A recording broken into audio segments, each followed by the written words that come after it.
कधी कधी त्याचा हे राग ॲज इन आई म्हणून, एक घर म्हणून, की अरे ठीक आहे ना, म्हणजे तालीम तुझी आज जर आपल्याकडे हा कार्यक्रम आहे तर तू 6ची तालीम 7ला कर ना. तर तो ते नाही ऐकत. आणि मी बाकी सगळं हा म्हणजे मी त्याला असं म्हणत असते की अरे आहे ना आज आता घरी कार्यक्रम, तर कर ना. बरं तू दिग्दर्शक आहेस, तू जर ठरवणार आहेस तर कर ना तेवढं. नाही, त्या पद्धतीचा होमवर्क करणारी लोक आता बघायला नाही मिळत. ऍक्च्युली म्हणशील तर हेच बरोबर आहे. This is the way it is to be done. मी सिग्नल मोडत नाही, याच्यात काहीच भारी नाहीये. सिग्नल हा मोडण्यासाठी नाहीच. काल माझा प्रयोग होता, मी रात्री 12:30ला प्रयोग संपला, त्यानंतर आम्ही जेवलो आणि 1:30-2ला घरी आलो. त्यामुळे आज मी 11 वाजता उठणार आहे. तर नाही, दुसऱ्या दिवशी जर आपल्याकडे सत्यनारायणाची पूजा 9 वाजता आहे तर तू उठलंच पाहिजे, तू इथे यायलाच पाहिजे. अभ्यास मॅथ्सच्या पेपरात किंवा असं काही लिहिताना मी उत्तरच नाही लिहायचो कालचं. म्हणजे मला वाटायचं हा हे लॉजिक ओके मला कळलंय. पेपरात लिहायचं हे मला तेव्हा कळायचंच नाही. हाय हॅलो नमस्कार. रोलिंग स्कोप या चॅनलवर तुमचं मनापासून स्वागत. आता आपल्या महाराष्ट्रात चैतन्याचे 10 दिवस आहेत, म्हणजेच गणपती बाप्पाचं आगमन घराघरात झालेलं आहे. त्यामुळे आपल्या या पॉडकास्टची सुरुवातही आपण गणपती बाप्पा मोरया, मंगलमूर्ती मोरया अशीच करूयात. आणि तसेच उमदे कलाकार आपल्या सोबत आहेत, ऋषी मनोहर आणि पौर्णिमा मनोहर ताई. तुमचं मनापासून स्वागत. आई आणि मुलगा ही जोडी आहे अभिनय क्षेत्रातली. आपण सगळेजण यांना ओळखतो. गणपती म्हटलं ना की प्रत्येकाच्या मनात एक वेगळी भावना असते की अरे हा गणपती म्हटल्यावर फार जिव्हाळ्याचा विषय होतो. म्हणजे आमच्याकडे गणपती दिवाळीपेक्षा जास्त मोठा आहे. तसं तुमच्या गणपतीच्या काय भावना आहेत? गणपती बाप्पा म्हटल्यावर काय होतं? कारण आता तोच विषय आहे. गणपती बाप्पा म्हटल्यावर पहिल्यांदा खूप खूप छान भावना येते मनात. कारण एकच सगळे पाहुणे घरी येतात, जे एरवी पण येत नाहीत ते आवर्जून येतात. आणि आम्ही सगळे एकत्र आमचा गणपती असतो. माझे दीर जाऊ, माझी पुतणी, माझे सासू सासरे होते तोपर्यंत आम्ही सगळे एकत्र राहायचो. कुटुंब अगदी अगदी. आणि मुलं घरात डेकोरेशन करतात वेगवेगळ्या पद्धतीचं. आमच्याकडे पहिल्यांदा 10 दिवस गणपती असायचा आणि माझे सासू सासरे गेल्यानंतर आम्ही तो 1.5 दिवस केलाय. त्यामुळे घरात मोदक करतो सगळेजण. ऋषी पण छान मोदक करतो, त्याला आवडतं. म्हणजे येऊन तेवढ्यापुरता एक मोदक तयार करतो तो, पण त्याला आवडतं. म्हणजे त्याला लुडबुड करायला आवडते आणि तो मोदक खरंच चांगला करू शकतो. पण स्वयंपाक करतो? नाही, स्वयंपाक बिलकुल करत नाही. स्वतःपुरता चहा आणि फार ऑमलेट करू शकतो. पण या व्यतिरिक्त काही त्याला आवडत नाही. पण त्याला मोदक करायला आवडतो. मी लहानपणी पोळ्या करायला लागले की त्याला आई मी पोळी लाटून बघतो असं म्हणायचा. एखादी पोळी करायचा प्रयत्न करायचा. म्हणजे त्याला आधेमध्ये त्याचा मूड असेल तर काहीतरी असं थोडस मध्ये मध्ये येऊन करायला आवडतं. पण मग आता म्हणतोस काय एखादी पोळी लाटू का? नाही, अजिबातच नाही. अजिबातच नाही. आणि ना ऋषी खूप वर्ष कॉलेजचे पहिली काही वर्ष ढोल वाजवायला जायचा.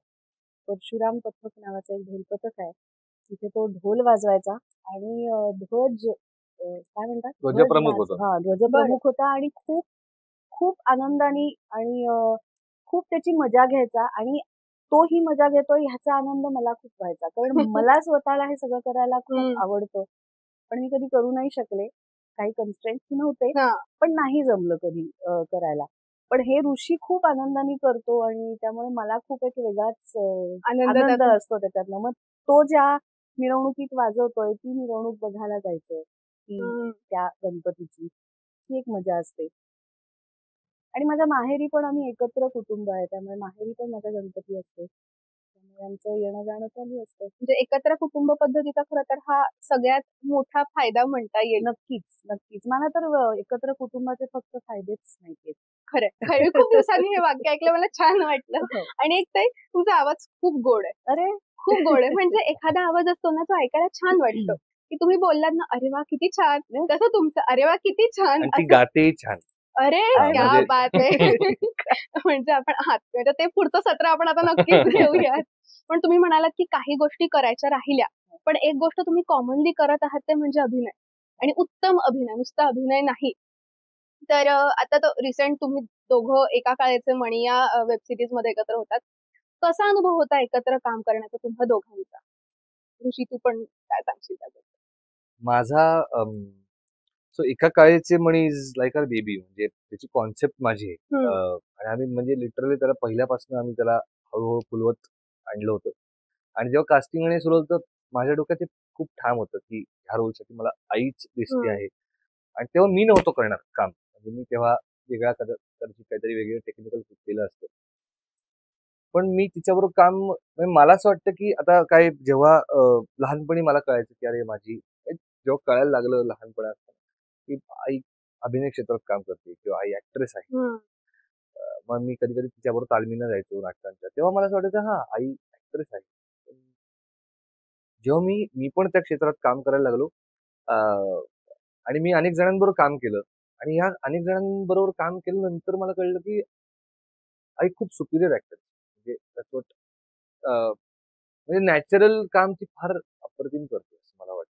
आणि जे अजून एक्सप्लोर नाही, ते एक्सप्लोर व्हायला पाहिजे असे मला वाटतं. म्हणजे तिने अनेक आता आम्ही खूप पुण्यातच राहतो गेले अनेक वर्ष. आता ती वाडा चिरेबंदी करत होती. ते नाटक आता बंद झालं, पण तिने मध्ये सिरियल्स केल्या.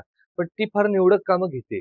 आणि फार निवडक, तिची निवड खूप मॅटर करते. म्हणजे कुठलंही काम आलेलं ती हो म्हणेल असं नाही. तर तिच्याकडे अजून अशी कामं यायला पाहिजेत. आणि माझा तिच्याबरोबर काम करण्याचा एक्सपिरियन्स म्हणजे मी खूप शिकलो तिच्याकडनं की काही काही ऍक्टर असे असतात ना की म्हणजे दोन पद्धतीचे असतात असं मला वाटतं. एक की ते ऍक्शन आणि कट मध्ये ते वेगळे असतात, आणि कट झाल्यानंतर ती व्यक्ती एकदम वेगळी होते. तर आईच्या बाबतीत वेगळे आहेत, म्हणजे ती दुसऱ्या पठडीतली ऍक्टर आहे की ऍक्शन कधी होतो आणि कट कधी होतोय कळतच नाही. शी इज दॅट नॅचरल. म्हणजे भूमिकेशी समरस होणं आपण जे म्हणतो. हा, म्हणजे एक आव आणणं असतं ना, म्हणजे होतच कुठल्या ऍक्टरचे कॅरेक्टर बेरिंग पकडणं म्हणजे काय, तर आपण काहीतरी काहीतरी विचार करून आपण ते ग्रास्प करतो, आणि ऍक्शन नंतर आपण एक 2 सेकंद घेतो, आणि जेव्हा हे होतं तर काहीतरी मी एक माझं बेरिंग पकडले ना, तर ते नाही करत, ती का जाणवत नाही तिची प्रोसेस काय आहे. खूप इंटरेस्टिंग आहे पण ते त्याच्यामुळे. म्हणून प्रेक्षकांनाही जाणवत नाही. म्हणजे कुठे काही वेळेस कारण प्रेक्षकांची तशी नजर पारखी असते असं मला वाटतं. पटकन लोक धरतात की अरे इथे असं होतं आणि इथे काहीतरी गडबडलं हा असं होतं. ते होत नाही, कारण हे कसं होतं की खूप वेळा तुमच्या भूमिका बघताना कुठेतरी ना मी स्वतः सुद्धा रिलेट करते, अरे हो माझ्याही पण अशीच ओरडलं ना, म्हणजे माझ्याही अशीच वागणार, हे कुठेतरी रिलेट होतं, सतत सतत आपल्या मनात असतं. पण आता जेव्हा तुम्ही एका काळाचे म्हणे एकत्र करत होतात तेव्हा पण तुम्ही सेटवर सॉरी बिंग आई ही भूमिका जास्त होती की ऋषी जसं सांगेल त्या पद्धतीने सगळा फ्लो होता? नाही, आई ही भूमिका नाही ठेवायची हे मी सतत मला सांगत होते. काय होतं, मी पण त्याच क्षेत्रात काम करते. मीही दिग्दर्शन करायची म्हणूया आता. त्यात नाही काही मी प्रोजेक्ट केलेलं, पण मलाही दिग्दर्शनाची खूप आवड आहे आणि मी केलेलं आहे त्याच्यात काम. त्यामुळे काय होतं, अनाहूत काही गोष्टी करताना तो जे काय करतोय त्याच्यात माझाही एक विचार सुरू होतो, आणि कुठेतरी शेअर केल्या जातात त्या गोष्टी. पण या कटाक्षाने सेटवर नाही करायच्या. जे काय बोलायचं ते आधी बोलून घ्यायचं किंवा नंतर बोलायचं. ह्या काही काही गोष्टी मला माझ्यासाठी या कटाक्षाने कराव्या लागल्या. कारण ते इतकं अनाहूत होतं ना, कारण ही इतकी क्रिएटिव्ह गोष्ट आहे की ऑन द स्पर मला असं वाटतं की अरे ऋषीला आपण हे सांगूया, आता हे हे असं केलं तर मजा येईल. म्हणजे मी शेअर करत नाही असं नाही, पण मी खूप कंट्रोल करते. काय होतं, म्हणजे मला असं वाटतं की मला जर असं माझी जवळची व्यक्ती काही सांगायला लागली, तर त्याचा इम्पॅक्ट होऊ शकतो का माझ्या विचारांवर, अशी भीती मला त्याच्या बाबतीत वाटते. की मी जर त्याला एखादी गोष्ट शेअर केली की मला हे असं वाटतंय आणि त्याला जर वेगळं वाटत असेल, तर त्याच्यावर माझ्या विचारांचा इम्पॅक्ट नको व्हायला, की असं मला वाटत असतं. पण त्याचं असं सतत म्हणणं असतं, तुला जे वाटेल ते सांग, मी मला हवं तेच करणार आहे. मला जर आवडलं तुझ्यातली तू काही सांगतेस तर मी जरूर इन्कॉर्पोरेट करीन. पण तू म्हणतेस म्हणून अशी मी कुठलीच गोष्ट करणार नाही जोपर्यंत ती मला पटत नाही. हा त्याचा एक प्रकारे गुण पण आहे, आणि कधी कधी मला त्याचा त्रास पण. मी विचारणार होते की ऋषी मधली सगळ्यात आवडणारी गोष्ट कोणती आणि खटकणारी गोष्ट कोणती? हीच आहे ती गोष्ट, की तो हट्टी आहे, खूप जास्त हट्टी आहे त्याच्या कामाविषयी. ही गोष्ट मला खूप आवडते. खूप कष्टाळू आहे, आणि कष्ट सगळेच करतात त्याच्यात, पण तो हट्टी आहे. जे त्याला करायचंय ना ते ते त्याच्या डोक्यात असतं, ते तो करतोच. आणि हा आता अनुभव मी जवळ गेले 7-8 वर्ष घेतेय. तो मला हे जाणवू पण देत नाही संभाषणामध्ये की ओके मला हे पटलंय किंवा हे मला नाही पटलंय, मला ते डायरेक्ट स्टेजवर किंवा स्क्रीनवर दिसतं की पण ओ ही अवघड कला आहे ना, जाणवू न देणं. ही खूप अवघड कला आहे. आणि हे त्यामुळे माझाच मुलगा असूनही मला हे कळायला वेळ गेला की तो माझं ऐकतोय आणि त्याला काही गोष्टी माझ्या पटतात, त्याला गोष्टी काही माझ्या पटत नाहीत आणि ज्या पटतात त्या तो घेतो. हे मला डायरेक्ट स्टेजवर किंवा डायरेक्ट स्क्रीनवर बघायला मिळतं आणि खूप समाधान वाटतं. आणि हेही मी नक्की सांगायला मला आवडेल की काही काही गोष्टी ज्या मला वाटतात, ज्या मी त्याच्याशी शेअर करते, तो त्या नाही इनकॉर्पोरेट करत. काही काही गोष्टी तेही मला बरं वाटतं. म्हणजे कुठेतरी स्वतःच्या माझंही विचारांनी. नाही म्हणजे हे जर त्यांनी केलं असतं माझं ऐकून तर हे कदाचित इथे बरोबर वाटलं नसतं. हेही मला अनेक छोट्या छोट्या गोष्टींमध्ये पटतं आणि मला खूप छान वाटतं की हा आमच्यामध्ये खूप आता हेल्दी टॉक व्हायला लागलाय. पूर्वी आमचे थोडे खटके उडायचे कारण की तो कशालाच रिॲक्ट व्हायचा नाही. म्हणजे हो आई मी हे बघतो किंवा नाही आई हे मला नाही पटत आहे. हे तो अपफ्रंट सांगतच नाही कधी. तो सगळं ऐकून घेतो. सगळं ऐकून घेतो. कुठल्याच गोष्टीला कधी विरोध करत नाही, हो म्हणत नाही किंवा नाही म्हणत नाही. ते त्याच्या कामातनं दिसतं. आपल्या चेहऱ्यावरनं लगेच दिसतं. नाही आवडलं किंवा आवडलं जे काही आहे. पण समोरच्याचं आपल्याला आवडतंय किंवा नाही आवडत हे समोरच्याला न जाणवून देता फक्त आपण ऐकायचं आणि ही प्रतिक्रिया सुद्धा खूप अवघड असतं देणं. आणि हे जर तुला आत्ता जमत असेल ना ऋषी, तर मी म्हणेन की काय तू बराच मोठा दिग्दर्शक होशील. म्हणजे पण मला कधी काय कधी काय या गोष्टीचा राग येतो. मला असं वाटतं व्हा ना एक्सप्रेस. नाही आवडलं सांग ना. मला नाही असं करता येत. पण आता तू घडण्याची ह्याची सगळी प्रोसिजर ही आहे. तुला आधी तुझ्या करिअरच्या आधी सुरुवात झाली सगळी अभिनयापासून. पण आता काय होतंय की तू दिग्दर्शक म्हणून जास्त नावारूपाला येत आहेस. तुझ्यातला दिग्दर्शक कसा घडला? कशी सुरुवात झाली आहे दिग्दर्शनाची? मी व्हेरी फ्रँकली खरंच फ्रँकली सांगू तर मी प्रोफेशनल जी कामं केलीत ना, म्हणजे पहिलं काम दादा एक गुड न्यूज आहे, त्यात मी अभिनय केला. मग मी पहिलीच मला म्हणजे लकी इन दॅट वे की मला काही कुठली ऑडिशन न देता अद्वैत दादरकर एक दिवशी फोन आला की ऋषी मी एक नाटक करतोय व्यावसायिक आणि मला त्यात तू हवाय आणि तूच हवायस. आणि तेव्हा माझं ठरलं होतं की मी युएसला जाऊन मला दिग्दर्शनाचा कोर्स करायचा होता आणि मी फॉर्म भरला होता. म्हणजे आय वॉज होपिंग की मला ऍडमिशन मिळालेली नव्हती अजून, पण ती प्रोसेस होती त्यांची की आता माझ्याकडनं सगळं देऊन झालंय, माझी इंटरव्ह्यू झाला आणि फक्त त्यांच्याकडनं येणं बाकी. तो अडून राहिला अद्वैत. आणि अद्वैत मला म्हणला की तूच मला बाकी काही नको सांगू. मी म्हणलं अरे अद्वैत दादा अरे असं आहे आणि मला असं जायची इच्छा आहे. त्याने आईला फोन केला त्याजवळ तूच त्याला समजव असं सगळं. आणि एकदा आम्हीच सगळे घरी रात्री डिस्कस करत होतो तेव्हा म्हणजे जाऊ दे करू का मी नाटक ऐकलं. मग प्रिया बापटच्या घरी मी गेलो. प्रिया आणि उमेश दादाला मी फर्स्ट टाइम भेटलो. त्यांच्या घरी जाऊन नाटक ऐकलं. परत आलो. मी म्हणलं करू का नाटक? मग ते नाटक झालं. सो माझं पहिल्यांदा काम सगळ्यांना अभिनय दिसलंय. मग मी पेटपुराण त्या रोलवर मला पेटपुराण मिळाली. मग मी काय तो झालं काय मी ऍक्च्युली आहे असं मला वाटतं की थोडासा बरा दिग्दर्शक आहे अभिनेत्यापेक्षा असं मला स्वतःला वाटतं. कारण माझी सुरुवात कुठनं झाली की मी पित्ती हॉल म्हणजे आमचा बीएमसीसीचा कल्चरल हॉल आहे. मी बीएमसीसीचा पासआउट असल्यामुळे पुरुषोत्तम फिरोदिया जेव्हा मी तिकडे ओढला गेलो 11वीत तिकडनं मी निघालोच नाही परत त्या हॉलमधनं बाहेर. आणि मग एफओआय पासून मी नाटक डिरेक्ट करायला लागलो. आणि त्यामुळे मूळतः मला असं वाटतं की मी दिग्दर्शक जास्त आहे नटापेक्षा, पण माझे काम दिग्दर्शक म्हणून एवढी बाहेर नाही आली. प्रोफेशनल म्हणजे नाटकं मी जवळपास आता 15 ते 20 डिरेक्ट केली आहेत. त्यातले अनेक प्रायोगिक आहेत. आता एक व्यावसायिक करायचा पण माझ्या डोक्यात आहे. पण त्यानंतर मी शॉर्ट फिल्म्स केल्या ज्या मी डिरेक्ट केल्या. पण असं कुठलं ठोस प्रोफेशनल काम माझं आलेलं नाही. त्यामुळे लोकांना असं वाटतं की मी अभिनेत्याकडनं दिग्दर्शनाकडे चाललोय. पण उलट आहे. मी दिग्दर्शनाकडनं अभिनयाकडे आलो. बरं. पण दादा एक गुड न्यूज हे छान नाटक आहे. म्हणजे मी प्रचंड नाटकप्रेमी आहे. जेवढी नाटकं येतात प्रायोगिक असो, व्यावसायिक असो, बोटांवर मोजण्यात की बघायची राहिली आहेत. नाहीतर आलं नाटक की बघायला जा हे आहे आणि ते आम्ही बघितलंय. त्यामुळे दादा एक गुड न्यूज एक कमाल नाटक आहे. म्हणजे आणि नाटक बघण्याचा आनंद सगळ्यात पहिल्या त्या 3 रांगांमध्ये असा जो असतो ना त्यामुळे तो नेहमी मी घेते. पण कमाल नाटक आहे आणि तू असतानाच आम्ही बघितलेलं म्हणजे अगदी. पण छान नाटक आहे, सुंदर. थँक्यू. पण ही नाटकाची सगळी सुरुवात झाली आहे तुझी, नाटकापासून झाली आहे. तुम्ही पण दोघांनी नाटकांमध्ये कामं केलेली आहेत. तुम्हाला आता नाटक या क्षेत्रामध्ये काही बदल घडत आहेत असं वाटतं का? ओव्हरऑल नाटक म्हणजे प्रायोगिक रंगभूमी का व्यावसायिक का? दोन्ही दोन्ही. मला असं वाटतं बदल म्हणजे नाटक घडवण्यात बदल काही होत नाहीयेत. नाटकाला बरे दिवस आहेत असं मला वाटतं. म्हणजे नाटक बघायला लोक आज जात आहेत. 500 रुपये तिकीट असून सुद्धा नाटक बघायला लोक जातात, हाऊसफुल करतात. पण आणि सिनेमा बघायला जात नाहीयेत.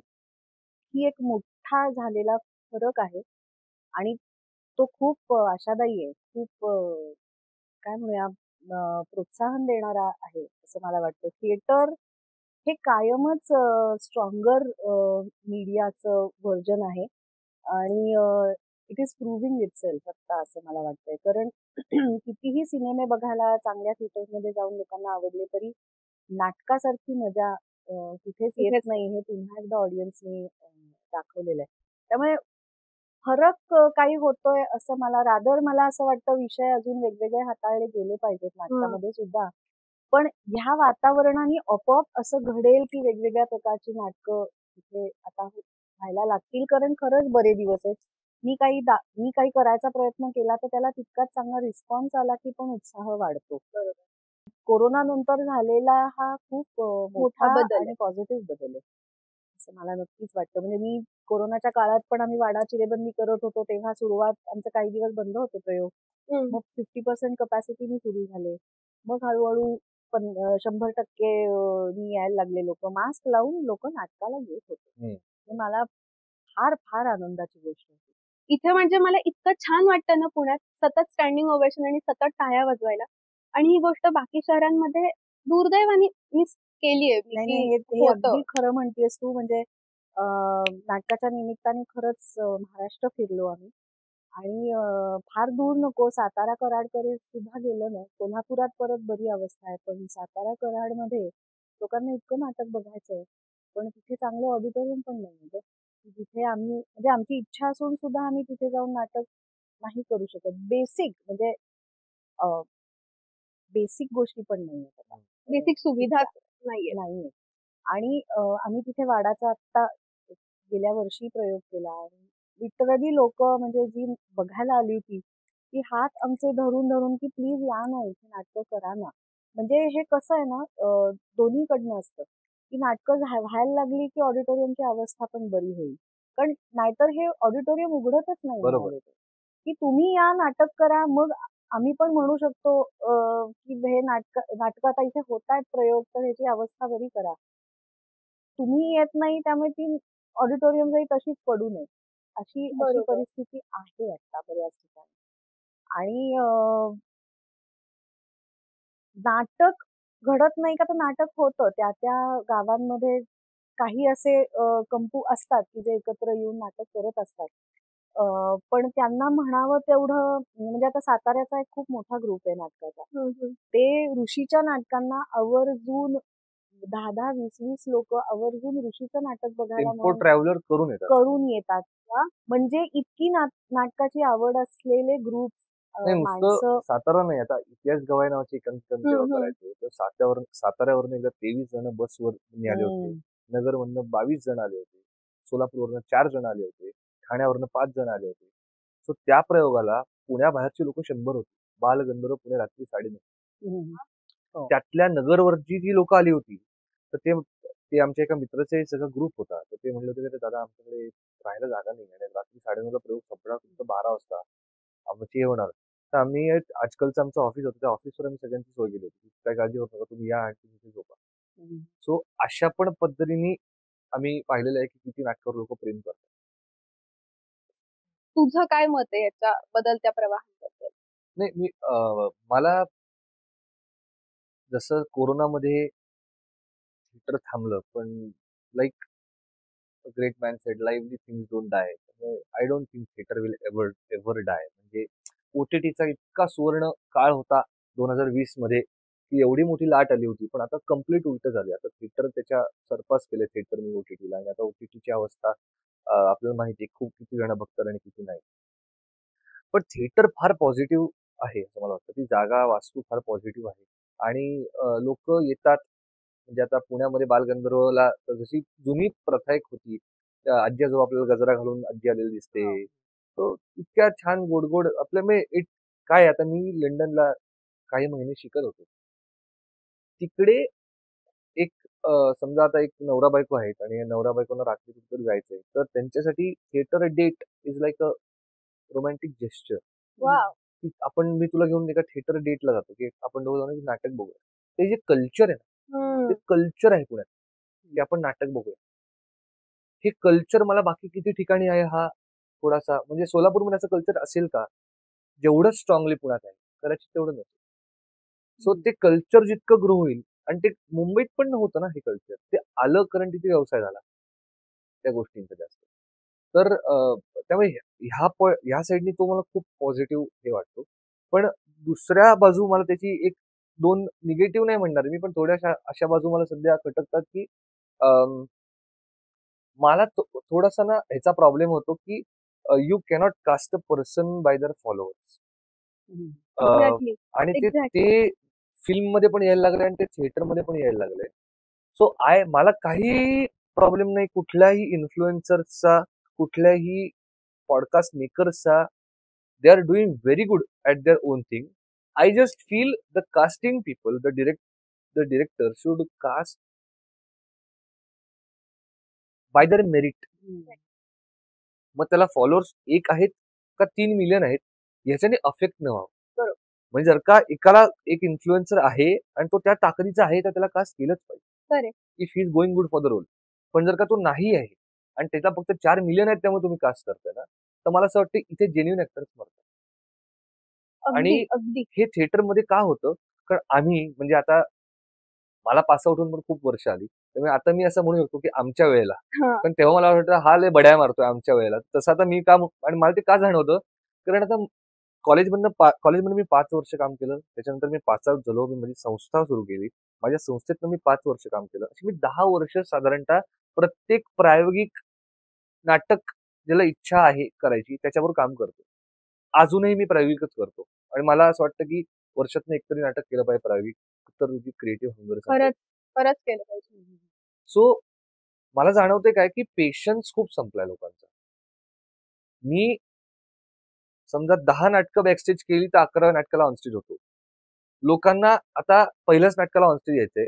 जे पॉसिबल का आहे आत्ताकडे अव्हेन्यूज ओपन झालेत. पण त्यांना हे समजत नाहीये की ते फार काळ टिकणार नाही. ते क्वांटिटेटिव्ह आहे, ते क्वालिटेटिव्ह नाहीये. आणि तो मला एक खूप मेजर बदल वाटतोय सध्याच्या थिएटरमध्ये प्रायोगिक म्हणजे पुण्यातलं म्हणेन मी महाराष्ट्रभर अजिबातच नाही. जिकडे मी बघतोय असं मला वाटतंय की लोक पटकन चेंज करतात. हे नाही तर ते, हे नाही तर ते. दे बरोबर. Don't stick to one thing की मला हे करायचंय आणि मला थिएटरसाठी पॅशन आहे. थिएटरमधनं त्यांना एक खूप चांगलं नाटक करतायत, उत्तम काम करतायत. एका कशासाठी स्क्रीनसाठी फोन आला की नाटक सोडून जातील. तसे आम्ही नव्हतो. आम्ही म्हणलं म्हणजे आमच्या जनरेशनमध्ये असे अनेक जण होतो ना.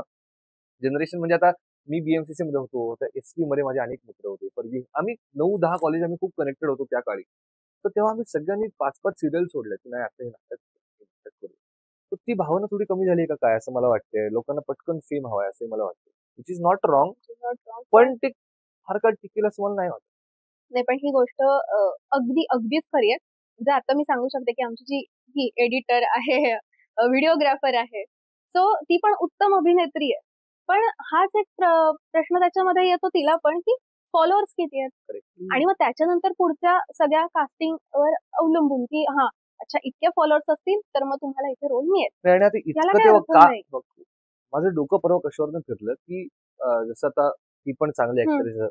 परवा एका आम्ही कास्टिंग कॉल साठी आमचा विषय चालला होता. एका एका एका मुलाकडनं मला असा किस्सा कळला की ऑडिशन घ्यायच्या आधीच तुम्ही जर का फॉलोअर विचारले की ऑडिशनच त्या लोकांची घ्यायची ज्यांचे फॉलोअर्स असतात. मग तुम्ही मेरिट कसा सिलेक्ट करणार? बरोबर. तुम्ही ऑडिशन तर घ्या सगळ्यांची, बघा तर कोण कसं काम करते. हा एक मेजर बिझनेस आहे पण त्याच्यामध्ये लागलेला ऋषी, त्यामुळे त्याला पर्याय नाहीये असं. पण हे पटत नाहीच. पण त्यांची बाजू अशी आहे की फायनली नाही, मी असं business म्हणतोय आहे की ते. जेव्हा आपण त्या जागी असू, मी त्या आपण जागी नाही असेल तर आपण नाही आपण ते नाही करणार केलं. कदाचित. हो. पण मग त्यामुळे चांगले जे अभिनेता अभिनेत्री आहेत ना त्यांना वावच मिळत आहे ना, आहे आणि ना. अगदीच मागे जातात ते. मग ते Exactly. काय होतं की परत मग ते कुठेतरी हौशी कलावंत मध्ये जातात आणि परत मग आपलं नॉर्मल काहीतरी वेगळं करिअर सुरू करतात बिकॉज ऑफ दिस रिझन. काहीच गरज नाही, म्हणजे त्यांचं एक अभिनयाचं स्वप्न मागे पडतं असं म्हणावंच लागेल या सगळ्या गोष्टी. म्हणजे आता जेव्हा मी मागे बघतो तेव्हा मला इतकं म्हणजे अद्वैत दादरकरचं मला असं वाटतं की त्यांनी तो माझ्या फिरोदियाला परीक्षक होता. त्यात मी करायचो एक राजा, 1800 सालातला एक राजा करायचो मुघल एम्पायर मधला. त्याला बघून त्याला असं वाटावं की मी बॉबी सारखा रोल करीन जो दादा गुड न्यूज मधला आहे. आणि तेव्हा ना माझं इंस्टाग्राम अकाउंट होतं ना माझे फॉलोअरचा होता, तरी त्यांनी मला म्हणजे ही कास्टेड मी ऑन मेरिट की सो असे लोक आहेत अजून, नाहीत असं नाहीत, पण ते वाढले पाहिजे. ही महत्वाची गोष्ट आहे. पण हे करता करता मला वाटतं तुम्ही अनेक कलाकारांसोबत काम केलं. तुम्ही मगाचपासून अद्वैत दादाचं नाव घेतलं, मी पण दोघांनी अनेक कलाकारांसोबत काम केलं. या सगळ्या कलाकारांसोबत काम करण्याचा अनुभव काय होता आणि कोणाकडून तुम्हाला कोणती अशी गोष्ट आहे जी तुम्ही शिकलात आणि लाईफ टाईम लक्षात राहील? आता मी जस्ट सचिन खेडेकर त्यांच्याबरोबर मी 5 ऍड्सचं कॅम्पेन केलं. What a fantastic actor, what a disciplined actor. Because मला असं वाटतं की थिएटर करा, फिल्म करा, ओटीटी करा, काही करा, क्रिएटिव्हिटी असते जोपर्यंत त्याला डिसिप्लिन आहे. तुम्ही त्याला डिसिप्लिन जेव्हा सोडताना तेव्हा ती क्रिएटिव्हिटी बाकीच्यांच्या अंगावर येते.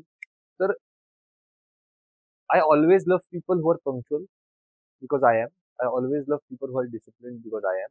आणि I expect that because I am. जर का मी तसं नसतो तर it is wrong for me to expect. तर Sachin Khedekar was such a gentleman. म्हणजे समजा आता दुसऱ्या दिवशी सकाळी 6 वाजता आमचं शूट आहे, तर ते भोरला होतं आणि भोरला होतं, तर आदल्या दिवशी रात्री तो खूप उशिरापर्यंत आला नाही. तो म्हणला नाही मी लवकर येईन, झोपीन, म्हणजे मला थोडा वेळ मिळेल, आपण सकाळी उठून 5 ला रिडिंग करू. He was that prompt at that stage. दुसरं मी एक रिसेंट काम केलं नाट्यवरती, ज्या फिल्मसाठी वंश नावाची मी एक फिल्म केली, जी कुलकर्णींच्या कथेवरती आधारित आहे. ते युट्यूबवर मी रिलीज केली. त्यात एक फार अप्रतिम सीन दिलाय. माझा एक मित्र आहे गौरव बर्वे, त्यांनी स्क्रीन प्ले डायलॉग तिथे लिहिले आणि त्यात इतकं ताकदीचं काम केलंय किशोर कदम. आणि किशोर कदम शी माझा काही संपर्क नव्हता. आई आणि किशोर कदम गेले अनेक वर्ष गुलजार नावाचा एक शो करतात, होस्ट करतात दोघं जण. तर आईला म्हटलं मला किशोर कदमला कास्ट करायचंय, काय करू शकतो, आपण काय कॉन्टॅक्ट करू शकू का? तर तिने मला नंबर पाठवला, तू बोल, तू असेल तर तू बघ, मी बोलणार नाही. आणि आम्ही नेहमी असंच करतो. म्हणजे ती मला म्हणते की तुला मी नंबर देईन, याच्या व्यतिरिक्त मी काही नाही करू शकत. मी किशोर काकाला फोन लावला, म्हटलं असं असं आहे आणि मला तुला कास्ट करायची इच्छा आहे. म्हटलं काय आहे, मला गोष्ट नरेट कर. त्याच फोनवर मी त्याला 10 मिनिटात गोष्ट नरेट केली. तो म्हणला तुला एक सांगू का, माझ्याकडे या महिन्यातली 1च तारीख, मला ती तारीख पण आठवते, 13 एप्रिल, मी ती देऊ शकतो, मी येतो. डन, तू सांगशील त्या तारखेला शूट करू. पण नशिबाने माझं शेड्यूल 13, 14, 15 होतं. तर things are meant to be, they are meant to be. आणि तो आला आणि म्हणजे खूप fine, super fine actor. Kishore Kadam is a super fine actor. आणि he is so well known for his, मला असं वाटतं की the depth of emotions in underplay. मला फार मजा आली त्यावर. म्हणजे असे खूप नाव आहेत, पण आता तू बोल, म्हणजे मी आता खूप बोलीन. पण मला एक फार छान वाटलं की तेवढं डिसिप्लिन असणं, पंक्च्युअल असणं. आणि हल्ली ना हीच गोष्ट खूप मिसिंग आहे. म्हणजे जिथे जिथे असं काम करतोय ना, त्या ठिकाणी जाणवतं की डिसिप्लिन नाहीये. त्याला करतोय ना, मग आपण करूयात. ही करतोय आणि करूयात ही भावना आली की मग सगळं संपलं. मग तुम्ही ज्या एका कम्फर्ट झोन मध्ये जाता आणि काम सगळं बाजूला राहतं आणि पंक्च्युअल डिसिप्लिन वगैरे तर म्हणजे दूरपर्यंत नाही. पण ऋषी, मला खास कौतुक आहे या गोष्टीबद्दल की या आपल्या जनरेशनचे लोक जेव्हा हे शब्द बोलतात ना, तेव्हा खरंच कौतुक वाटतं. कारण हे इतकं फास्ट आहे, सगळं इतकं इन्स्टंट आहे. वर्ष कशी सरतात हे सुद्धा लक्षात येत नाही, इतकं इन्स्टंट आहे सगळं. महापूर नाटक जे बसवलं, ज्याच्यात मला ही जी प्रोसेस त्याची चालली होती महापूरची, त्या काळात नेमकी मी इथे नव्हते. 1.5-2 महिने मी जवळ इथे नव्हते. आणि त्याच दिवसांमध्ये जास्त मेजरली त्याच्या तालमी आणि सगळं चालू होतं. तालमीला यायच्या आधी त्याचं रोज ठरलेलं असायचं की आज मी काय बसवणार आहे, मला काय प्रकारचे प्रश्न येऊ शकतात, त्याची माझी उत्तरं काय आहेत, आणि उद्या मी काय करणार आहे, आणि इथून पुढचा महिनाभर मी कसा जाणार आहे. आणि त्याच्यात येणारे हर्डल सुद्धा, की आज मी येतो म्हटलं तर तालमीला पण मला ताप आहे, हे हर्डल येऊ शकणारे हे सुद्धा त्यांनी अज्युम केलेली होती. ह्या अशा पद्धतीचा होमवर्क करणारी लोक आता बघायला नाही मिळत. ऍक्च्युली म्हणशील तर हेच बरोबर आहे. This is the way it is to be done. मी सिग्नल मोडत नाही, याच्यात काहीच भारी नाहीये. सिग्नल हा मोडण्यासाठी नाहीच आहे. पण म्हणजे अशी फुशारकी मारणारी म्हणजे this is the way it has to be done. आई म्हणून मला फार फार आनंद देणारं होतं आणि समाधान देणारं होतं आणि त्याचा रिझल्टही मी बघत होते त्यांनी बसवलेलं नाटक. त्यामुळे मला खूप आनंद होतो. मी म्हंटल तसा हा त्याचा गुण आहे. तो म्हणजे ना कधी कधी त्याचा हे राग ऍज इन आई म्हणून, एक घर म्हणून, की अरे ठीक आहे ना, म्हणजे तालीम तुझी आज जर आपल्याकडे हा कार्यक्रम आहे तर तू 6ची तालीम 7ला कर ना. तर तो ते नाही ऐकत. आणि मी बाकी सगळं हा म्हणजे मी त्याला असं म्हणत असते की अरे आहे ना आज आता घरी कार्यक्रम, तर कर ना. बरं तू दिग्दर्शक आहेस, तू जर ठरवणार आहेस तर कर ना तेवढं. नाही, माझी तालीम 6 वाजता ठरली, मी सगळ्यांना ती वेळ दिली, मी आता ती हलवू शकत नाही. हा त्याचा म्हणजे एक प्रकारे गुणच आहे हा त्याचा. आणि छान वाटतं त्याच्यामुळे. खूप सिस्टमॅटिक काम करतो आणि अशा प्रकारचं सिस्टमॅटिक काम करणं स्क्रीनसाठी मी अमोल पालेकरांकडनं शिकले. मी त्यांना असिस्ट करायची. पाऊल खुणा नावाची सिरीज होती. तुमच्या कोणाचा जन्मही झाला नव्हता तेव्हा मी कॉलेजमध्ये होते. तेव्हा तेव्हा मी त्यांना असिस्ट करायची. आणि तेव्हा फिल्म मेकिंग आणि ओव्हरऑल प्री प्रोडक्शन हे काम मी पूर्ण अमोल पालेकरांकडून शिकले. ते माझे गुरु आहेत त्या बाबतीत. थिएटर साठी गुरु म्हणाल तर माझे गुरु म्हणजे पंडित सत्यदेव दुबे. ते माझे स्पीच मोठी ना. हो हो, त्यांच्या बरोबर पण मी एक 5-6 वर्ष काम केलं. 5-6 वर्ष काम करून येत नसतात या गोष्टी, पण निदान समजू शकतं की आपण काय करायला पाहिजे आणि मग ते कुठे कुठे आपण त्याचा वापर करू शकतो. मी याला नेहमी तेच सांगते की पहिलं तू ग्रामर शिक प्रत्येक गोष्टीचं आणि मग ते मोडायला शिक. जी गोष्ट मी पालेकरांकडनं शिकले की हे कसं करतात हे याची आधी सायंटिफिक पद्धत शिका आणि मग ती मोडाविषयी वाटली तर. पण त्याचा आधी बेस लक्षात घ्या. त्यामुळे काय कसं करा ह्या गोष्टी अनेक चांगल्या चांगल्या दिग्गज लोकांकडनं मी त्यांच्या बरोबर काम करून पण शिकू शकले. तसंच कसं नाही वागलं पाहिजे, काय नाही केलं पाहिजे, अशाही गोष्टी आपण अनाहूत खूप लोकांकडनं शिकत असतो. तेच मी त्याला नेहमी सांगते की शिकणं हे दोन्ही असतं. काय करायचं हे तर शिकायलाच पाहिजे, काय नाही करायचं हे पण तितकंच महत्वाचं आहे शिकणं. कसं वागावं आणि ह्या सगळ्याच्या परे जाऊन पहिलं माणूस म्हणून तू चांगलाच असला पाहिजे. तुझे विचार चांगले असले पाहिजे. दुसऱ्याच्या बाजूनेही आपण विचार करू शकलो पाहिजे. ही भावना मी सतत माझ्याकडनं त्याला देत असते आणि तो येत असतो. पण कोणत्या अशा गोष्टी आहेत की ज्या करू नयेत असं तुम्हाला वाटतं? म्हणजे या क्षेत्राशी संबंधित विचार. सगळ्यात पहिली गोष्ट म्हणजे वेळ पाळणं. कारण काय आहे, नाटकाचा प्रयोग हा 9:30चा डिक्लेअर्ड असतो. तुम्ही 9:20ला पोहोचून नाही चालत. मग 9:30चा प्रयोग आहे ना, मी 9:20ला पोहोचते नाही, त्याची एक शिस्त असते. आणि असे अनेक कलाकार मी बघितलेत, माझ्या बरोबर पण काम करणारे बघितलेत, ऐकलेले पण आहेत की हे असं यायचंय, पहिली बेल द्या मी पोचतो. हा, तर म्हणजे ह्या ना म्हणून ते कलाकार वाईट होते का? नाही.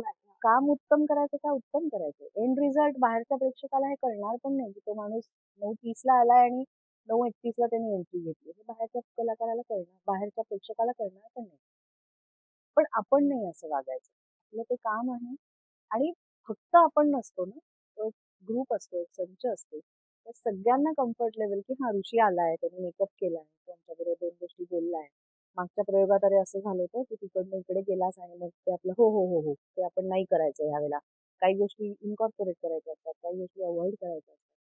1 to 1 एक स्वतःला वेळ, काही लोकांना 10 मिनिटं पुरतो, काही लोकांना 1 मिनिटही पुरतो. पण तो वेळ देणं गरजेचं असतं आणि एक ग्रुप ऍक्टिव्हिटी आहे, ही सोलो ऍक्टिव्हिटी नाही. त्यामुळे ही काही शिस्त ही पाळलीच गेली पाहिजे. ह्या गोष्टी नक्की नाही झाल्या पाहिजेत. आणि आम्ही ज्या क्षेत्रात आहोत ती सगळी ग्रुप ऍक्टिव्हिटीज आहे. एकट्याने करण्याचं कामच नाही. त्यामुळे समूहाचा विचार करणं आणि ही पण त्याची खूप मोठी त्याच्याकडे असलेला गुण आहे हा. He is a very good leader. म्हणजे त्याला एक तो फील आहे की अख्ख्या ग्रुपला घेऊन एकत्र कसं जावं, हा त्याला खूप छान त्याची समज आहे त्याला. खूप छान समज आहे. तो खूप म्हणजे ना प्रत्येकाशी तो पर्सनली जोडला जातो. अनेक लोकांच्या आई-वडिलांशी जोडला जातो मित्र-मैत्रिणींच्या. आणि हे ना मला खूप नंतर कळत गेलं. त्यांच्या घरी असलेले प्रॉब्लेम्स पण की आता हिला रात्री समजा 10च्या पुढे तालमीला सोडत नाहीत अनेक मुलींना, असं होऊ शकतं. मग त्यांना विश्वास वाटावा ह्याच्यासाठी ऋषी त्यांच्या पालकांना जाऊन भेटतो. "काकू काळजी करू नका. 10 ते 10:30 झाले, 11 झाले तर मी स्वतः येऊन सोडीन तिला." हा कॉन्फिडन्स त्या पालकांना देणं, त्यांच्याशी काय पद्धतीने जाऊन बोलायचं आणि जे बोलतोय त्याला स्टँड होणं. करेक्ट, हे पण करेक्ट. खूप महत्वाचं आहे. जे तो सातत्याने करत आलाय. तर तो हे सगळं तो कुठून शिकला हे मला खरंच माहिती नाही. पण आपण जे म्हणतो ना काही संस्कार काय आपण असे उपजत येतात काही उपजत गोष्टी. येतात, बघत असतो घरामध्ये आपण. त्याच्यातनं होत असतात आणि त्याचा खूप आनंद वाटतो. आणि जेव्हा ना काही गोष्टी ह्या अशा असाव्यात आपल्या मुलामध्ये, तर खूप आयडियलिस्टिक आई-वडिलांचे असतातच. पण त्या जेव्हा दिसतात ना आपल्या मुलामध्ये त्या घडताना आणि त्या आपोआप होताना, तेव्हा फार, फार, फार आनंद होतो आणि मजा पण येते. म्हणजे मला वाटतं या पॉडकास्ट नंतर अनेकांना वाटेल की ऋषीसारखा मुलगा पाहिजे बाबा आम्हाला. हो, हो. असं. नाही पण ही खरी गोष्ट आहे, की खरंच तो शहाणा आहे. आणि ऑफकोर्स आई आहे मी, त्यामुळे त्याला सतत ओरडत असतेच. अनेक गोष्टी त्याच्या त्याच्यातून सुटका नाहीये तुझी. म्हणजे आता मी जे तुला म्हटलं तसं, की काल माझा प्रयोग होता. मी रात्री 12:30ला प्रयोग संपला. त्यानंतर आम्ही जेवलो आणि 1:30-2ला घरी आलो. त्यामुळे आज मी 11 वाजता उठणार आहे. तर नाही, दुसऱ्या दिवशी जर आपल्याकडे सत्यनारायणाची पूजा 9 वाजता आहे, तर तू उठलंच पाहिजेस. तू इथे यायलाच पाहिजेस. तू ह्या गोष्टी केल्याच पाहिजेस. याच्यावरनं आमचा नेहमी वाद असतो. चल घरात ठीक आहे. पूजा आहे तरी तो चालू असतं. उठेलच. घरचं काय ठीक. चालू पण असतं. आता कोणाकडे तरी जायचंय, तर हम्म. आता मी यायलाच पाहिजे का? तुम्ही जा ना, मी नंतर 11ला येईन. हा. हाच आमचा एक खूप मोठा वादाची गोष्ट आहे. आणि आता त्याचं लग्न झालंय 1.5 वर्षापूर्वी. त्याची हम्म. बायको आहे. ती डेंटिस्ट आहे, ऑर्थोडेंटिस्ट आहे. ती एकदम शिस्तीची आहे. त्यामुळे आता मला अजून एक साथीदार आलाय त्याला ओरडायला. पण एक छान गोड नातं आहे अशा ह्याच्यात असं म्हणता येईल. कारण प्रत्येक घरामध्ये ह्या छोट्या छोट्याशा गोष्टी असतात हो, की हो. आई म्हणजे हे झालंच पाहिजे. मग तुम्ही काहीही करा. तुझं प्रोफेशन सगळं बाजूला ठेव, पण उद्या पूजेला तू झब्बा कुर्ता घालून हजर पाहिजे. तिथे आपलं Correct. नॉर्मल काहीतरी घालून आलं चालणार नाही. नाही चालणार. असं होतं. पण तो एक उत्तम दिग्दर्शक आहे आणि ताई तुम्ही म्हणालात तसं तो लीडर खरंच आहे. कारण मला ना लीडर मला एक गोष्ट फार जाणवते, बॉस आणि लीडर ह्या दोन फार वेगळ्या संकल्पना आहेत. बॉस म्हणजे त्याला वाटतं की माझ्या पद्धतीने सगळं चालावं आणि लीडर असा आहे की तो सगळ्यांच्या पद्धती जाणून घेतो. त्यांचा विचार करतो. तर ऋषी तू त्या पद्धतीचा आहेस, तू खरंच लीडर आहेस आणि तू डिसिप्लिन आहेस आणि तू पंक्च्युअल आहेस, तर तू लीडर डेफिनेटली आहेस. कारण ह्या सगळ्यात महत्त्वाच्या गोष्टी आहेत आणि ह्या माझ्या फार लक्षात राहतात. म्हणजे मी काय शिकले याच्यातून तर मी ह्याच्यासारखं डिसिप्लिन राहायला शिकेल, की हो मला आत्ता जर जायचंय ना तर त्याच्या निगेटिव्ह बाजू काय आहेत.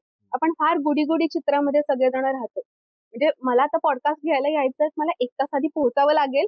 मध्ये पाऊस पडला, अरे हां, हे होऊ शकतं. Correct. हे करणं फार महत्वाचं आहे आणि हे मी शिकते. म्हणजे आता मी तुझ्याकडून शिकले आज या मोमेंटला. म्हणजे मी खरंच सांगते. तू आणि म्हणतेस तसं मी पण शिकते अगं अनेक गोष्टी त्याच्याकडनं. खरंच हं, सांगते, की अनेक गोष्टी आपल्याला वाटत असतात, आपण त्या करत नाही कधी. त्या तो करतो. हे मी अगदी खरं-खरं सांगते तुला, की मलाही असं खूप वाटतं आयडियल असं म्हणा. आता प्रत्येक त्याचं प्रोजेक्ट सुरू झालं, की त्याची एक डायरी असते त्या प्रोजेक्टची. हां, ती डे 1 पासनं तो प्रत्येक गोष्ट त्या डायरीत लिहितो. प्रत्येक गोष्ट. म्हणजे एखादी गोष्ट आपल्याला आठवली नाही, तर त्या प्रोडक्शनची डायरी काढायची आणि त्या डेटवर जाऊन ते वाचायचं. ते लिहिलेलं असतं. ते खूप सहज, की सुंदर, खूप सोपं काम आता आहे. हे मला खूप वेळा वाटतं, पण हे माझ्याकडनं होत नाही. जे तो करतो आणि हे तो फक्त त्याच्या कामाविषयी करतो हां. घरात म्हणशील तर ह्याचं लवलेशही नाही. म्हणजे हे मी जे सांगतेय, हे घरामध्ये कुठेच दिसत नाही. हं. कुठल्याच गोष्टीत. मी त्याला नेहमी तेच म्हणते, की ऋषी जी गोष्ट तुला म्हणजे त्याचं आता वाचन. त्याचे माझे सासरे जे होते त्याला खूप पुस्तकं आणून द्यायचे. ऋषी हे वाच, हे वाच, हे वाच. तो तोंड देखलं हो, हो, एखादं त्यांच्यासाठी वाचेल नाही. जेव्हापासून तो स्वतःची प्रोजेक्ट करायला हम्म. लागला. म्हणजे त्यांनी एक 8-10 वर्षांपूर्वी एक टेस्ला नावाचं नाटक केलं होतं. टेस्लावरच. निकोला टेस्ला नावाचा निकोला सायंटिस्ट टेस्ला होता. जो सायंटिस्ट होता त्याच्यावर. त्या काळात त्यांनी प्रचंड टेस्ला आणि त्याच्या अवतीभोवतीचे सायंटिस्ट हम्म. याच्याविषयी प्रचंड वाचन केलं. आणि रोज आम्हाला येऊन वेगवेगळ्या सायंटिस्टचं हे ते म्हणजे अनेक गोष्टी ना आपल्याला त्या अभ्यासक्रमातही नव्हत्या किंवा होत्या ज्या विसर पडतो त्याचा. त्या गोष्टी तो आम्हाला येऊन सांगायचा आणि आम्हाला असं वाटायचं बापरे हे आपल्याला माहितीच नाहीये. त्याच्या निमित्ताने आम्ही दोघं वाचायला लागलो की अरे हो का तुझं वाचून झालं की आम्हाला दे. त्यामुळे तो जे प्रोजेक्ट करत असतो ना त्या प्रोजेक्टच्या संदर्भातलं तो सगळं वाचतो. जे जे अवेलेबल आहे ते तो वाचून काढतो. रिसर्च महत्वाचा. रिसर्च आणि त्याला ना ते रिसर्च या भावनेने नसावं. मला असं भीती वाटते काय माझं राहत नाही ना. राहून नको जायला जे- किंवा मला माहित पाहिजे. माहित पहा हा एखादी गोष्ट करताना त्या हे असं का झालं हे मला आज दिग्दर्शक म्हणून किंवा ऍक्टर म्हणून मी जर करत असेल तिथलं प्रोजेक्ट तर मला माहिती पाहिजे. बरोबर. याचे पडसाद हे का असं झालं याचे दुःखाचे काही पडसाद सुखाचे पडसाद हे सगळे मला माहिती पाहिजे. That will help me as a director और मे बी अन ऍक्टर. म्हणजे आता महापूरचा जे इन्सिडेंट आहे हम्म. महापूर डिरेक्ट करत असताना ते नाटक तू वाचलंयस का पाहिलंयस का आय डोंट नो. पण अनेक जणांनी ते वाचलं असते. It is a complicated play. Layered play आहे. लाईक अनियन तुम्ही जेवढे फील कराल तेवढे लेअर्स त्यात आहेत. आणि प्रत्येक नाटक बसवायला मला एक स्पेसिफिक अमाऊंट ऑफ पिरियड लागतो. मी असा पटकन बसवणारा दिग्दर्शक नाही की आलो मी आलो तालमीला हा हे करा चला चला उद्या भेटू असं नाही. ते मला जरा म्हणजे जसं प्लॅनिंग थोडं मी करून अभ्यास येतो. करावा लागतो. बरोबर. तर महापूरला मला वाटलं होतं मला खूप वेळ लागणार नाटक बसवायला. कारण ते एवढं अवघड आहे असं आहे तसं आहे. पण खरंच सांगतो आजपर्यंत हिस्ट्रीतलं सगळ्यात लवकर नाटक मी महापूर बसवलंय. मला नाटक बसवणं सोपं नाही गेलं. म्हणजे मी म्हणजे मोठा आहे मी असं काहीतरी मी सांगत नाही. मला नाटक कळणं अवघड. ज्या दिवशी मला नाटक कळलं ना त्यानंतर मी पटकन बसलो. तसं ते मला इकडचं लॉजिक खूप पक्क लागतं कुठल्याही बाबतीत की एकदा मला ते इथे कळलं ना कुठली कॉन्सेप्ट म्हणजे मी अभ्यास मॅथ्सच्या पेपरात किंवा असं काही लिहिताना मी उत्तरच नाही लिहायचो खालचं. म्हणजे मला वाटायचं हा हे लॉजिक ओके मला कळलंय. ते पेपरात लिहायचं हे मला तेव्हा कळायचंच नाही. मला कळायचं मला उत्तर आलं ह्याचं. मला माहिती आहे याचं उत्तर. मग उत्तर नाही लिहायचं. उत्तर लिहायचंच नाही मी खाली. म्हणजे मॅथ्सची कुठली कॉम्प्लिकेटेड गणित आली स्टेप वाईज करत जातो ना तेव्हा स्टेप वाईज हा झालं त्याच्या मनात उत्तर एकदा आलं. समजा 7 स्टेप असतील तर 4 स्टेप मी करायचो आणि 5वी 6वी माझ्या डोक्यात करायचो अरे ह्याचं उत्तर मला आलंय मी पुढच्या प्रश्न द्यायचो. मला लक्षातच नाही की याचं उत्तर मी लिहिलेलं नाहीये. आणि बरं घरी आल्यानंतर त्याला विचार हो मला आलं होतं हे अगं आलं होतं मी लिहिलं होतं मग गेलं कुठे कळतं की मी 3 स्टेप लिहिलेच नाही. लिहिलं असेल तर जाईल कुठे म्हणजे हे खूप असं जाऊ दे ते दिवस मला खूप त्रास व्हायचा आणि ज्याला मला काही सोल्युशन नव्हतं. त्यामुळे सांगायचा मुद्दा काय तर असं थोडं इकडनं लॉजिक ज्या गोष्टीचं पक्क होतं ना ते मला पटकन सोपं जातं करायला. पण महापूर खरंच तसं अवघड आहे कळायला मी म्हणेन.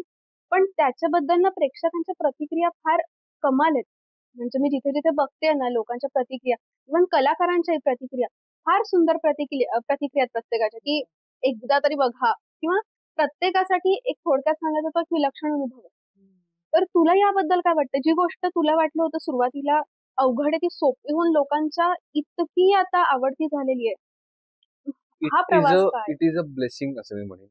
कारण प्रत्येक नाटकाच्या वेळेस किंवा कुठलीही कलाकृतीच्या वेळेस दिग्दर्शकाला अभिनेत्याला माहित असते की ह्याचं पोटेन्शियल काय आहे ह्याचं काय होऊ शकतं हे कुठे गंडू शकतं आणि कुठे चांगलं होऊ शकतं. मला या नाटकाबद्दल काहीच माहित नाही की हे आवडणारे नाही आवडणारे होणारे कसं. मला हे माहित होतं की मला ते कसं दिसतंय. मी तेवढंच करण्याचा प्रयत्न केला. काय ते नाटकात खूप सोशिओ पॉलिटिकल अँगल्स आहेत. खूप अशा गोष्टी आहेत की ज्या त्या काळी आता म्हणजे नाटकातली आईचा रेफरन्सच आळेकरांनी कम्प्लीट साने गुरुजींच्या घाटणीच्या आश्रमातून आलेली आई जिला त्यांनी प्रॉपर श्यामच्या आईला रिलेट केलंय आणि समाजवादी यात्रेवरून आलेले वडील.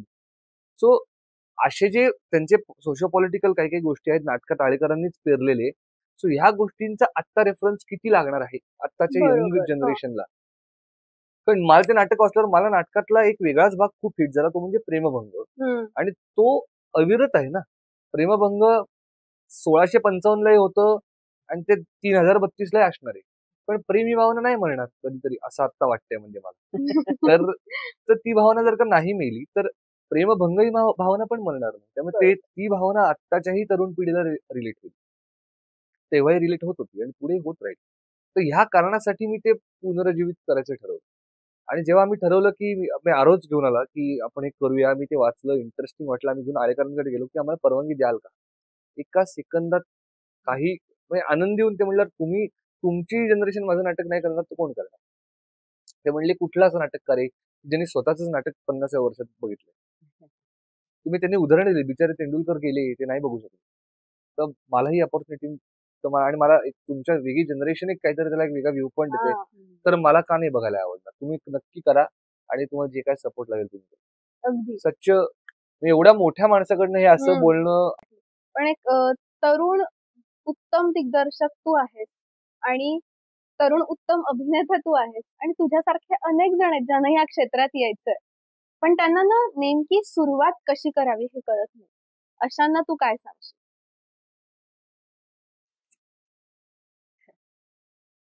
मला असं वाटतं की अनेक जण ज्यांना सुरुवात करायची इच्छा आहे, I think they should start not by direct auditioning. कारण काय होतं, जर का तुम्हाला अभिनेता व्हायचंय तर असं वाटतं की एवढं काय आहे, मी करीन की अभिनय. That is not that easy. फार तर फार तुम्ही तुमच्या घरच्यांसमोर अभिनय करून त्यांना हसवाल, पण 500 जणांना हसवणं अवघड होतं. आणि तेवढा वेळ स्टेज तर एक्सपिरियन्स लागतो. सो तुम्ही वर्कशॉप्स करा. पुण्यात भयानक वर्कशॉप होतात. भयानक वर्कशॉप होतात. मुंबईत खूप वर्कशॉप होतात. भयानक. हो, खरंच भयानक म्हणजे क्वांटिटी मध्ये म्हणजे क्वालिटीसाठी भयानक नाही म्हटलं. सो खूप वर्कशॉप्स होतात. आणि मला असं वाटतं की त्यांनी ती करावी.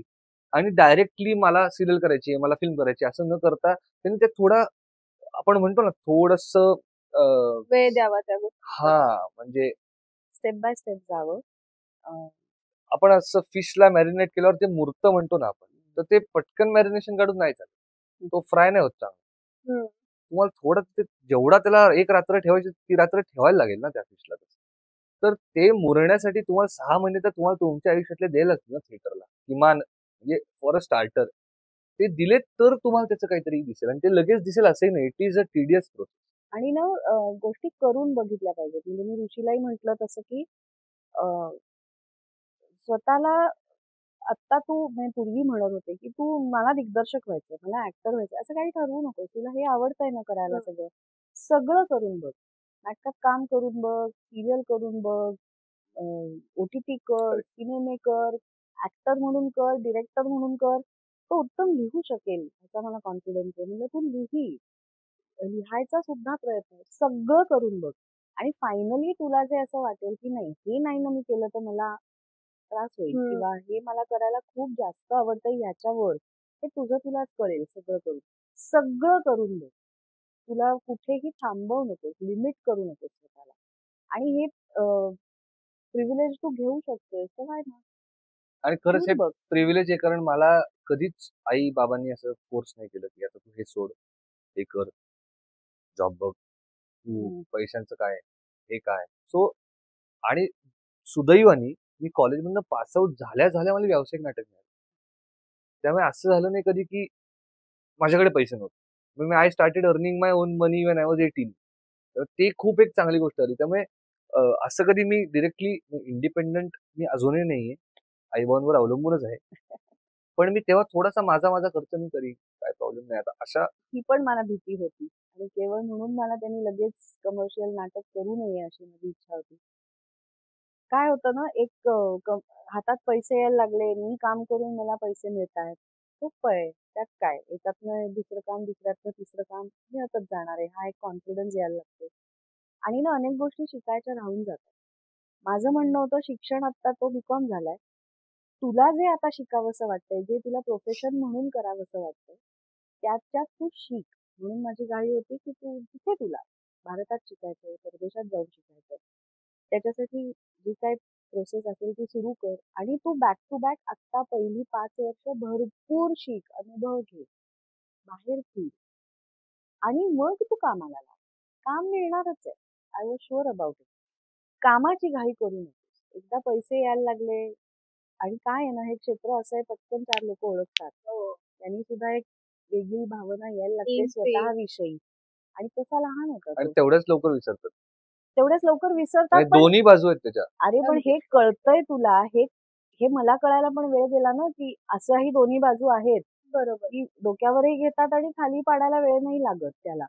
आणि फोकस तुझा ठरू देत, की तुला 4 लोकांनी ओळखावं म्हणून तुला काम करायचं आहे, का तुझा आनंद आहे म्हणून तुला काम करायचं आहे. हे सगळं कळण्यासाठी तेवढा वेळ जावाच लागतो. तेवढं वय, तेवढे अनुभव घ्यावे लागतात. आणि ते तू आधी करावंस, तू शिकावंस, अशी माझी फार इच्छा होती. म्हणून मी त्याच्या मागे होते आणि म्हणून मी अद्वैतला म्हणत होते, अद्वैत नको काही करूस, तो लहान आहे. ही वॉज जस्ट 21 जेव्हा ते नाटक करायला लागला. आणि मी म्हणत होते अजून 4 वर्ष तू शिक आणि काम कर नंतर. जे जे दोन्ही झालं असं मला वाटतं. 2 वर्ष त्यांनी छान नाटकही केलं. दुर्दैवाने लॉकडाऊन आला. त्या काळात त्यांनी हळूहळू बघायला सुरुवात केली आणि त्यांनी इंग्लंडला जाऊन फिल्म मेकिंगचा कोर्स केला. दोन्ही आणि सगळं साध्य झालं फॉर्च्युनेटली. हो, पण हे सांगणारी आई असणं महत्वाचं आहे असं मला वाटतं, की आता तुझं शिकण्याचं वय आहे तर बाळा शिक. नंतर काय हे आहे ना, येणार आहे. प्रत्येक आई वडील हे सांगतच असतात असं मला वाटतं. काय आहे हे रिअलाइज व्हायला वेळ जातो. आता कदाचित तो कधीतरी अधनं-मधनं मला म्हणतो, आई बरं झालं. तेव्हा मी गेलो शिकायला. ऍब्सोल्युट. म्हणजे मी त्याला असं म्हणत होते, तो म्हणत होता मला जमणार आहे. मी हे करीन. त्यांनी तिकडे जायच्या आधी एक शॉर्ट फिल्म केली. आणि that was his big learning असं मला वाटतं. त्यांनी आपापल्या जीवावर त्यांनी त्याचे मित्र जमवले. स्टोरी लिहिली. माझ्या आईनीच एक कथा लिहिली.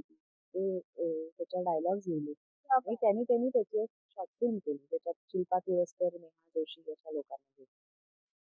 आणि तेव्हा मला असं वाटतं आम्ही आज सगळ्यात त्याच्यावर बोललो नाही कारण ती शॉर्ट फिल्म त्यांनी पूर्ण एडिट पण केलेली नाहीये आणि ती हाफ डन हाफ कुक तशीच आहे. आणि मी त्याला अजून हा प्रश्न विचारलेला नाही. त्यांनी मला येऊन हे सांगितलेलं नाही की आई मला कळलंय की मी काय शिकायला हवंय आणि मला काय यायला हवंय. हे मला असं वाटतं तेव्हा त्याला हे रिअलाइज झालं असावं. आणि थँक्स टू हिज बाबा की तो सुद्धा तेव्हा म्हणाला की त्याला करायची ना शॉर्ट फिल्म करू दे. त्याचं काय आहे ही भावना माझी चिडचिड होत होती. मला टेन्शन येत होतं. पण हाय स्टेबिलिटी विचारांची त्याच्या बाबाकडे अशी आहे की करू दे त्याला.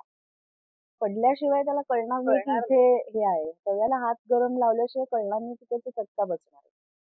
हे करू देणं पण खूप अवघड आहे ना, की मला कळतंय समोर खड्डा आहे आणि हा पडणार आहे. पडेलच असं नाही पण त्याला नाही तेवढं जमणार आहे.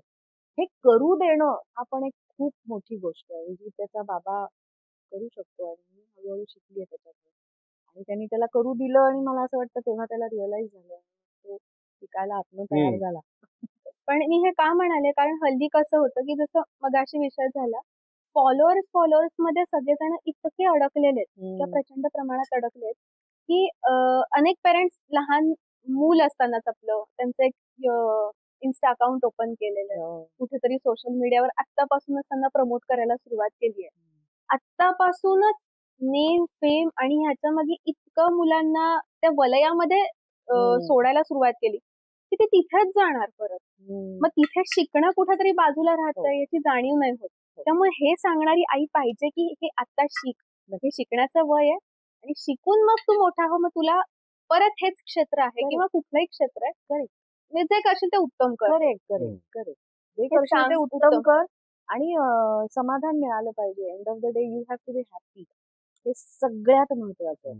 समाधानाची झोप असणं महत्वाचं. ऍब्सोल्युटली. म्हणजे पैसे येतात जातात. पैसे मिळवावेच लागतात. त्याला काही पर्यायच उरत नाही एका पॉइंट नंतर. पण समाधान मिळत नाही. त्यामुळे कामातनं स्वतःच्या समाधान मिळणं आणि त्यातनंच पैसे मिळणं याच्यासारखं सुख नाही. आणि ते तो करू शकेल इथून पुढे कारण तो त्याच्या आवडीचं काम करतो. त्यामुळे नक्कीच आनंद नाही दुसरा. अगदी.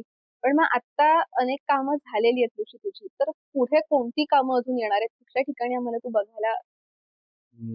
सो आता माझी पहिली ऍज अ लीड फिल्म म्हणून मी आता जस्ट केली ज्याचं नाव कब्बशी. ती मी केली. मी आणि पूजा सावंत आम्ही दोघं जण केली. आता एक शेवटचं शेड्यूल राहिले. पण असं म्हणतायत सगळेजण की ती फिल्म कदाचित या वर्षी येईल असं अजून म्हणणं आहे. पण अजून काहीच कन्फर्म नाही त्यांना. I don't know. पण लेट्स सी. आता माझं आणि पूजाचं एक शेवटचं शेड्यूल राहिलं ते झालं की ती फिल्म येईल. त्यानंतर आमचं एका नाटकावर पण काम चालू आहे. आय गेस तेही नाटक पुढच्या काही महिन्यांमध्ये मी डिरेक्ट करणार ते पण काही महिन्यांमध्ये ते नाटक येईल. तसे 2 प्रोजेक्ट सध्या माझे चालू आहेत. ॲज अ ॲक्टर एक चालू आहे आणि ॲज अ डिरेक्टर एक चालू आहे. आणि महापौर तर चालूच आहे. त्यामुळे त्याचे ऑनगोईंग प्रयोग असतील. अफरातफरी नावाचं पण एक नाटक तो अफरातफरी. करतो. त्याच्यात अफरातफरी काम नाटक करतो, त्यांनी बसवलंय.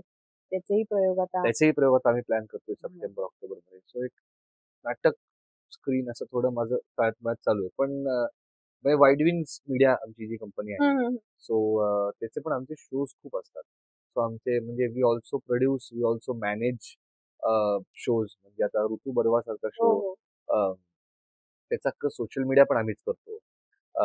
श्वासात राजा श्वासात ध्यासात राजा राजा. हा आमचा प्रोडक्ट म्हणजे हा आईच प्रोड्युसर आहे. प्लस त्याचं सोशल मीडिया पण आम्ही करतो. सो असं आमची कंपनीचं ऑफिस आहे कोथरूडला. तिकडे आमचं अख्खं सोशल मीडियाचं काम चालतं. तर तिकडे पण मी अनेकदा बसतो. तिकडचं प्रामुख्याने सगळं काम कुशल बघतो. पण आता तिकीट खिडकी हो हो सो ती पण आमची कंपनी आहे. सो त्याचं पण ऑफिस आमचं वेगळ्या ठिकाणी आहे. सो त्या प्रत्येक ठिकाणचे काही ना काहीतरी अपडेट असतात. असं होत नाही मी फक्त दिग्दर्शन करतो ना फक्त अभिनय करतोय. तर त्यात थोडा बिझनेस अँगल मला माझ्या बाबामुळे मिळाला असं मला वाटतं. तर तो मला सतत सांगत असतो की तुला बिझनेस शिकला पाहिजे तू काहीतरी. मला आवड आहे ती. हम्म. कडे शाहरुख खान एक फार भारी डायलॉग बोलत होतो. मला नेहमी लक्षात आहे. की first be rich then be a philosopher. So हा मला असं नेहमी वाटतं की तुम्हाला आता ऍट द एंड कुठेतरी पैसा मॅटर करतो.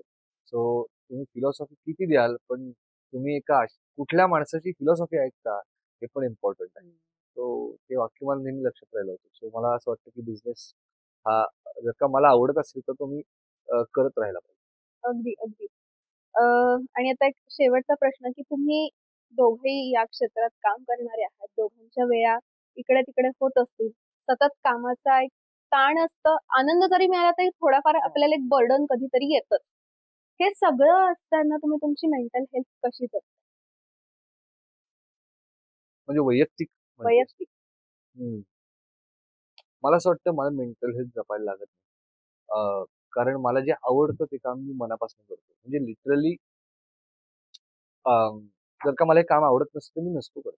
म्हणजे जर का असं मला कुठल्या गोष्टीचा ताण जर का आता असं आहे ना की शूट यार सकाळी 12ला काही 7ला शूट आहे उद्या ते थेट रात्री 12 वाजेपर्यंत आहे. पुढच्या दिवशी सकाळी परत 5ला ओ शिट शिट नाही होत मला. मला वाटतं की ओके येस. तर दॅट्स व्हॉट आय डू. म्हणजे मग मी केलंच काम त्यासाठी ना. म्हणजे मी परत sorry I I may quote Shahrukh Khan again. पण It's ते okay. तो अजून एक खूप भारी मला तो ऍज अ माणूस तो जे बोलतो ही इज हम्म. व्हेरी विटी ना. तो त्याला असा प्रश्न एकदा विचारला होता, की "अरे तुला असं वाटत नाही का कधी की रस्त्यावर जाऊन वडापाव खावं किंवा हा हे खावं?" तर तो म्हणतो, "नाही वाटत मला. काय प्रॉब्लेम आहे?" आणि मी एवढं कष्ट केलेच लोकांनी मला ओळखण्यासाठी. एक दिवस लोकांनी मला नाही ओळखलं मग टेन्शन येईल. So he is that focused त्या बाबतीमध्ये. तर मला असं वाटतं मी ह्या बाबतीमध्ये खूप मला आनंदी आहे, की जे काम मी करतो ते मनापासून करतो.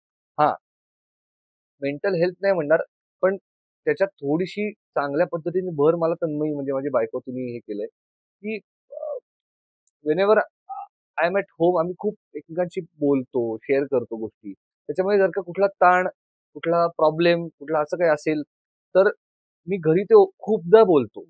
म्हणजे तन्मयशी बोलतो, आई-बाबांशी तर बोलतोच. पण ती आता माझं एक काय म्हणतात पंचिंग बॅग सारखी झालेली आहे. झालेली आहे, की आय कॅन मला कुठे मी काही घेऊन आलो असेल, तर मी तिकडे टाकू शकतो सगळं. सो टचवूड पण मला मेंटल हेल्थसाठी वेगळं असं काही करायला लागत नाही.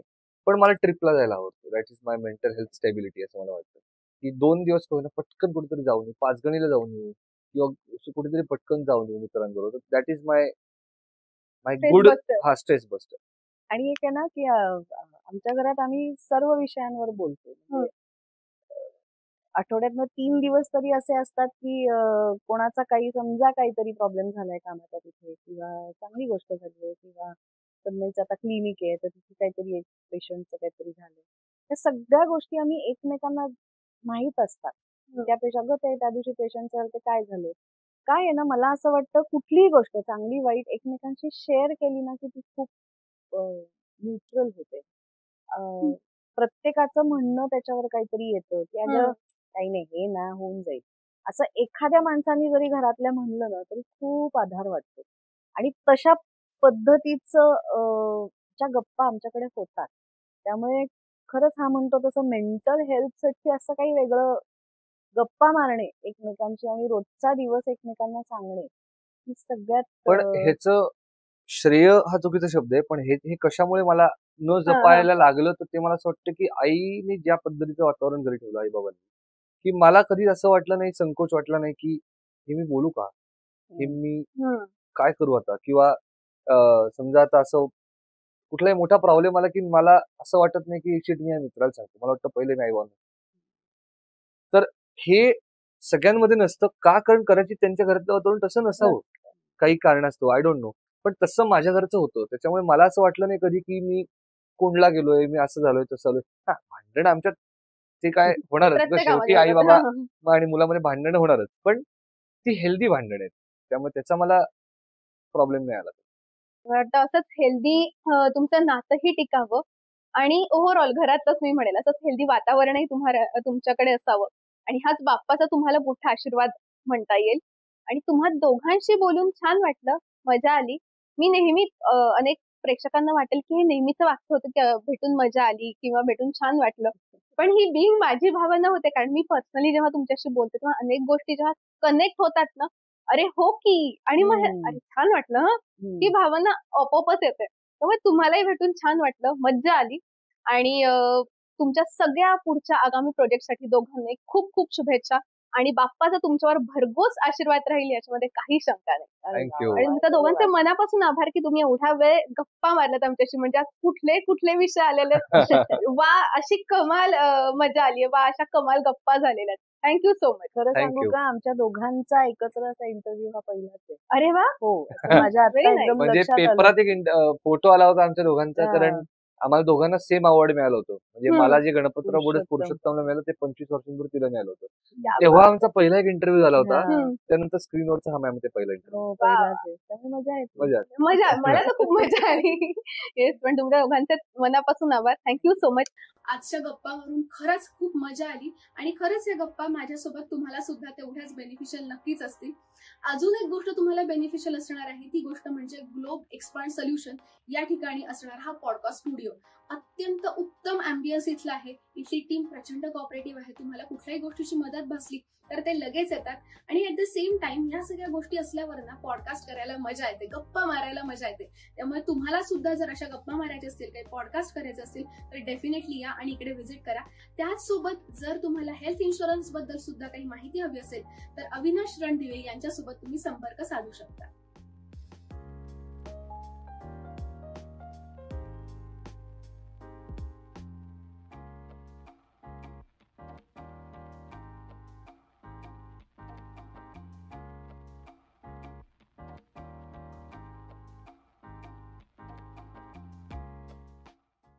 सगळ्यांना मी म्हणेन की अगदी आवर्जून आमचं चॅनल सबस्क्राईब करा आणि गणपतीचे 10 दिवस तुम्हाला सुद्धा अगदी भरभराटीचे जातील, ऐश्वर्याचे, आनंदाचे जातील, यात काही शंका नाही. धन्यवाद.